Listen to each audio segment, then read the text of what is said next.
Hi, and welcome to another video from aplaintruth.info.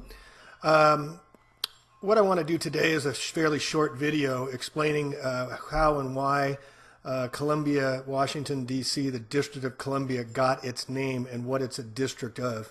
Here we see a famous picture from John Gast in 1872 of Columbia in the Manifest Destiny westward movement across from the east to the United States, where they had to kill off all the Indians and the buffaloes so the white man could have his land. Now, Washington, D.C. was founded in 1871 by the Organic Act of Congress, and this is their emblem or symbol, District of Columbia. Note the shining hill over the Capitol in the background, the women lower than the man, and the District of Columbia in the background. Here is the original D.C. flag, 3 stars and 2 bars. And here is the current District of Columbia flag, which District of Columbia is run by the federal government.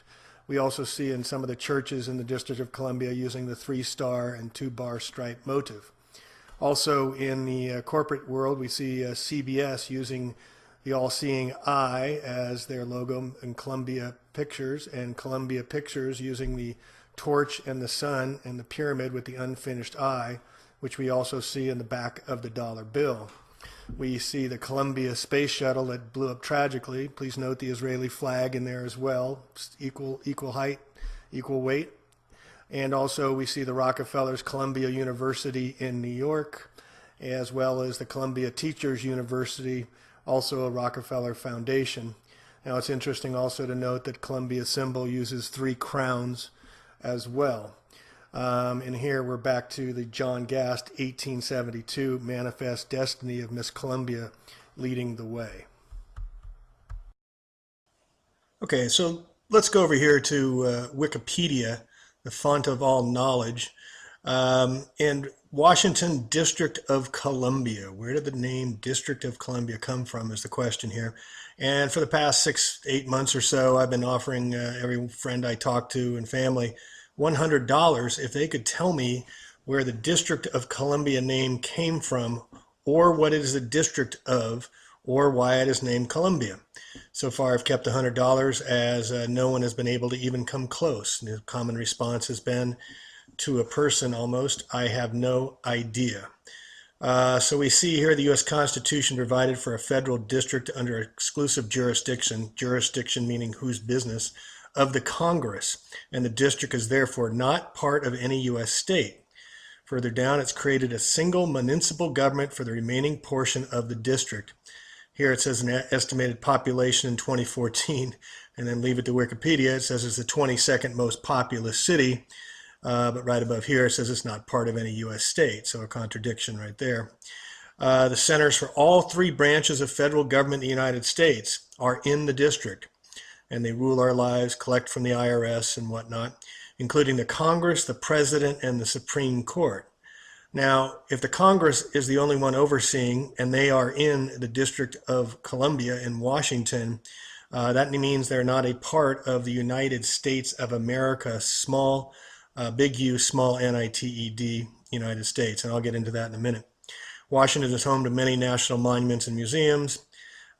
City hosts 176 foreign embassies, as well as headquarters of many international organizations, trade unions, nonprofit organizations, lobbying groups, and professional associations. One of the tricks they pull for the National Governors of Association that's based in Washington, D.C., is all the governors get together and come to a separate city-state called Washington, D.C., and they make all their rules and laws, and they form their lobbyist groups, and then they put on their governor's hats and go back to the United States of America, and they enact their laws in their states. We'll get into that in another time. All right, so I want to click over here and give you how District of Columbia, Washington got its name. But first, let's talk about what the act provided. This was the Organic Act of 1871, an act to provide a government for the District of Columbia. An act to provide a government for the District of Columbia, also known as the Act of 1871. It means that Congress, under no constitutional authority to do so, created a separate form of government for the District of Columbia, which is a 10 square mile parcel of land, its own city-state. It has its own police force, its own mayor. It has its own tax. It isn't taxed, but it has its own constitution that we'll get into at another time. But basically, it's not beholden to any other city-state, just like the City of London and just like the Vatican. Those are the trilateral city-states that rule all. Why would they do that? Let's look at the circumstances. Well, in 1871, it was a vulnerable time in America. Our nation was essentially bankrupt, weakened, and depleted after the aftermath of the Civil War. Civil War was nothing more than a calculated front for some fancy footwork by corporate backroom players. The Congress realized our country was in dire financial straits, so they cut a deal with the bankers. The Rothschilds of London were dipping their fingers in the pie, incurring debt to bankers. A bank will not do anything unless it's entirely in their best interest to do so. So they basically went and created this act with the treasonous Congress complicity, and what they did in the 1871, it was defaced in the sense that the title was block capitalized and the word for was changed to the word of in the title. So instead of United States for America, it became United States of America, all in capital letters. It goes on to say here, the United States of America, capital letters, represents a fictitious corporation. Your birth certificate, driver's license, social security number, bank statements are all written in capital letters, which means you have registered, regis means crown, submitted and are applied to a part of the United States of America Corporation as a fictitious character. The altered version, the capital letters, the Constitution of the United States of America. It is the corporate constitution. It is not the same document you might think. The corporate constitution operates in an economic capacity that has been used to fool the people into thinking it is the same parchment that governs the republic. It is absolutely not. Capitalization is an insignificant change. No, not when it's referring to the context of a legal document. Such minor alterations have made major impacts on each subsequent generation born in this country.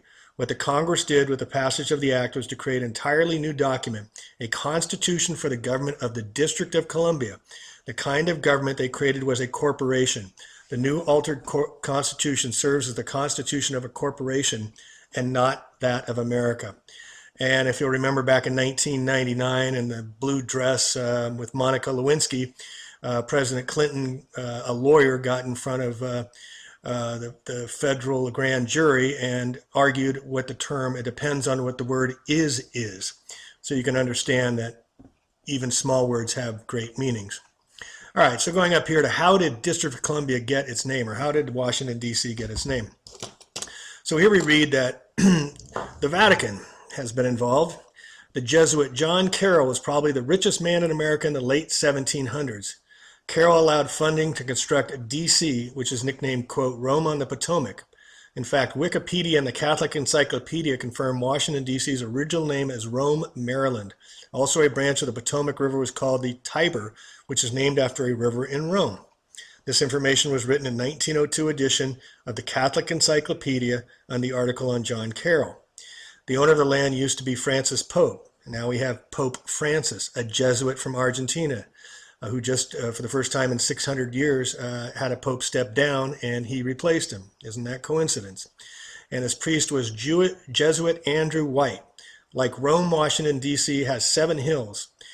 Their names are Capitol Hill, Meridian Hill, Floral Hills, Forest Hills, Hillbrook, Hillcrest, and Knox Hill. Is this coincidence? It doesn't look like one to me. Roman Catholic John Carroll suggested that French architect Pierre-Charles L'Enfant, the architect of D.C., a freeborn African-American named Benjamin Banneker, also was part of astronomy and architecture during that time. It is said that Benjamin had a role in its construction, along with L'Enfant. It's a fact that Roman Catholic Charles Carroll was a signer of the Declaration of Independence. The Carroll family, who were run by the Pope, plus the Jesuits of Rome and the Freemasons, were key in the American Revolution. In fact, George Washington helped, in his Masonic attire, laid the cornerstone to the Capitol building. John Carroll founded Georgetown University in 1789. Daniel Carroll owned land in D.C. Roman Catholic Pierre L'Enfant was a part of the creation of Washington, D.C. as well. Roman Catholic Constantino Brumidi was the hired painter of occult pictures in the Capitol dome. So let's go over to here, and this is a wonderful website that we'll get into a lot more in another time. But where did the name Columbia come from? And this site is called USA versus US, and it documents how the two, the republic and the democracy, the corporation of civil law versus the republic that we think we live under, the United States of America, small letters, versus the capital letters, United States of America, compare side by side. And when most people say, well, that's not legal under the Constitution, we don't live under that Constitution. We live on this one here on the right side. So Columbia is a name for goddess of the creation, war, and destruction, more known as the goddess of death and pain. Wonderful. She is derived from the imagery of the Semiramis, wife of Nimrod and queen of Babylon back in the Egyptian days. The statue on the top of the Capitol building, called the Statue of Freedom, is actually Persephone, meaning she who destroys light. She is the queen of the underworld. She is crowned with pentacles and pentagrams and stars with 5 points. And let's go back quick over here, and you can see where here's Washington, D.C., laid out by Lafont, the Roman Catholic, in shape of the pentagram. So it goes on to say, when someone stands on something, it is usually an indication of ownership. This is also why when you go into court, they say, do you understand? Do you stand under your fictitious name? Therefore, she owns the facility she stands on, although the dome is on top of the Capitol building was not finished until 1868. Columbia and Persephone are seen in other statues around the world. And also it goes on to say that the District of Columbia is run by Gnostic priesthoods of the undisclosed mystery Babylon under Masonic rule. Some of the Masonic symbolisms laid out on the district streets. The obelisk, which is also in the city-state of City of London, and also an obelisk in the center of the Vatican in Rome. Again, Egyptians, they actually brought these obelisks, except for the Washington, D.C. one, over from Egypt.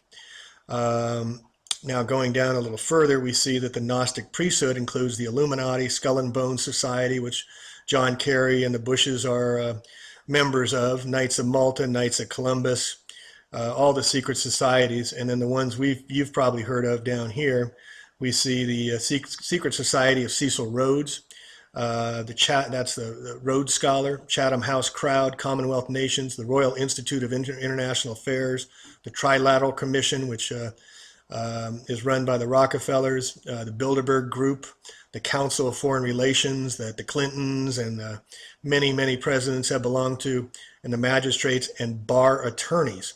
So you have to be a member of this group. The bar attorney, bar actually stands for British Accredited Registry, and is a corporation based in the city of London and chartered in Puerto Rico. And we'll get into that at another time.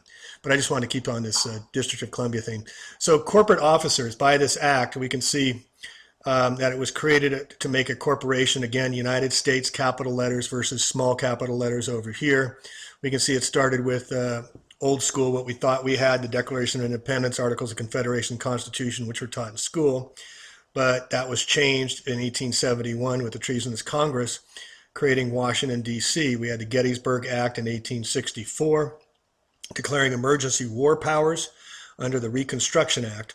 So this put us in martial law, and some argue we've never been in martial law, out of martial law. In fact, and since 1933, we again declared bankruptcy, and martial law was declared then. So we see a corporation with the legislature was established with all apparatus of a district government created by Legislative Act in 1871. Corporate officers. This is what you do when you have a corporation. You form corporate officers. By the Act of June 11th, 1878, it provided that the commissioners therein provided should be deemed and taken as officers of such corporation. The United States is the District of Columbia Incorporated. The United States government is a foreign corporation with respect to a state. And here in the United States Code, Title 28, Section 3200 definitions, it states the following. Small caps United States means federal corporation. So they poured over the small United States, which we all think we belong to, and made it into a federal corporation. And then just to hit home the point of the name District of Columbia, let's go over here to what the name means under entomology. Entomology is the root words, where words come from originally.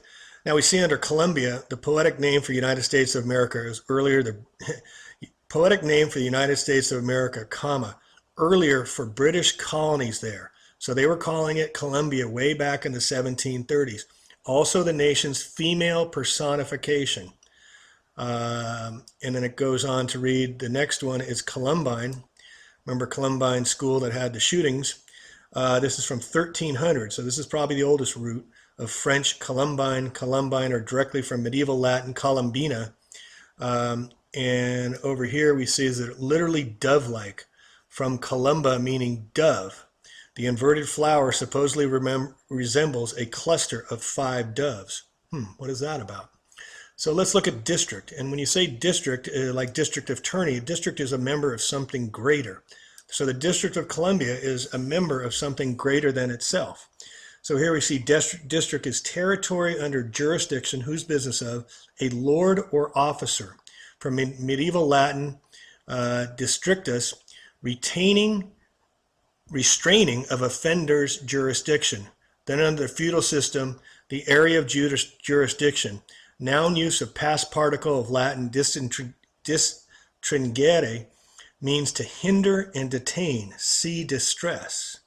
So to hinder, detain, and distress a dove. What the heck does that mean? Well, let's go back here and look at Persephone again, as she sits on top of the Capitol building. And she was a goddess, queen of the underworld, wife of the god Hades. She was also the goddess of spring growth, who was worshipped alongside her mother Demeter.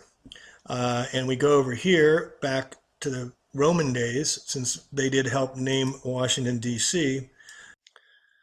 All right, so here we see the dove's symbolism in Christian faith, staying on this Rome theme that apparently had a big hand in naming Washington, D.C., or Little Rome. We read that the dove, as a symbol, predates Christianity, standing in for Mother Goddess, for Mother Goddess in the ancient Near East, and representing God's hovering spirit in the Babylonian Talmud. All right, the Babylonian Talmud refers to back in the Egyptian days. And what is the Talmud? But it is the instruction learning from a root to teach or study, is a central text of the Rabbinic Judaism. It is also traditionally referred to as Shas, a Hebrew abbreviation of Shisha Sederim, the 6 orders. I'm sure I mispronounced that. And here we go over to the Talmud, some quotes from the Talmud, which I think you'll find fairly interesting. We scroll down and we read that to communicate anything to a goy is someone who is non-Jewish, rabbinic Jewish, about our religious relations would be equal to killing of all Jews. For if the goyim knew what we teach about them, they would kill us openly. And this one, when a Jew has a Gentile in his clutches, another Jew may go to the same Gentile, lend him money, and in turn deceive him, so that the Gentile shall be ruined. For the property of a Gentile, according to our law, belongs to no one, and for the first Jew that passes has full right to seize it. And this one should knock your socks off. Happy will be the lost of Israel, whom the Holy One, blessed be He, is chosen amongst the Goyim, of whom the Scriptures say, quote, their work is but vanity. It is an illusion at which we must laugh. They will all perish when God visits them in His wrath, end quote.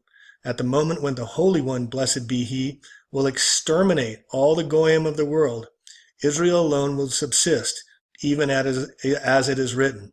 Quote, the Lord alone will appear great on that day. So what I want to bring your attention to and close with is Manifest Destiny. And here we see again Columbia and American Progress, printed by 1872.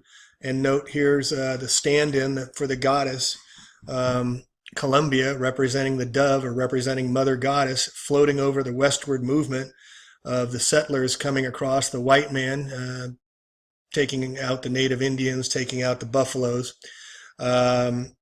American Progress, a painting. Here Columbia is a personification of the United States, leads civilization westward with American settlers. She brings the light from the east into the darkness of the west. stringing telephone wires. She sweeps west. She holds a school book as well, not a Bible. The different stages of economic activity of the pioneers are highlighted, and especially the evolving forms of transportation. And then finally, Manifest Destiny, Wikipedia, 19th century. This painting came out, as I said, 1 year after the Organic Act of 1871 by the treasonous Congress that created the Corporation of the United States, of which President Obama is head of the corporation. That takes all our tax money and runs the show. Was a widely held belief in the United States that American settlers were destined to expand throughout the continent. Widely held belief. Not by the African American slaves, I'm sure it wasn't. The special virtues of the American people and their institutions, America's mission to redeem and remake the West in the image of an agrarian America, an irresistible destiny to accomplish this essential duty. Historian Frederick Merck says the concept was born out of, quote, a sense of mission to redeem the old world by high example, generated by the potentialities of a new earth for building a new heaven. So one could even argue that their long-term plans are being implemented to create a new Jerusalem. So I'm ending here, and I'll include this wonderful website that somebody anonymous created comparing the two governments, the one that was created in 1776 and the one that was usurped that in 1871, creating the corporation in the District of Columbia. And I'm going to close with this quote here. And it goes like this. A democracy cannot exist as a permanent form of government. It can only exist until the voters discover that they can vote themselves generous gifts from the public treasury. From that moment on, the majority always votes for the candidates promising the most benefits from the public treasury, with the result that a democracy always collapses over loose fiscal policy. We're currently $18 trillion in debt, always followed by a dictatorship. That's coming next. The average age of the world's greatest civilizations from the beginning of history has been about 200 years. We're right about 244 years. During those 200 years, these nations always progress through the following sequence. See if you can identify where we are. From bondage to spiritual faith, from spiritual faith to great courage, from courage to liberty, from liberty to abundance, from abundance to selfishness, from selfishness to complacency, from complacency to apathy, from apathy to dependency, and then from dependency back again to bondage. Attributed to Scottish history professor, University of Edinburgh, Sir Alexander Fraser Tytler. So in closing, I will, the next video I'll do will be a little bit more at length to put together how our laws are still under Roman Latin law, how our monetary system was developed by the Vatican and the Caesar days, and we're still using the same monetary maritime law and debt system, why debt is being created and how we're all securitized debt from birth, and also how the laws were trusts were originally created and from the Vatican put on child's skin when they wrote the first QV trusts. It'll be a little more lengthy and a little more in depth, and a lot of it goes into the information presented right here on this wonderful site. So thank you for listening, and we'll catch you the next time, and be well.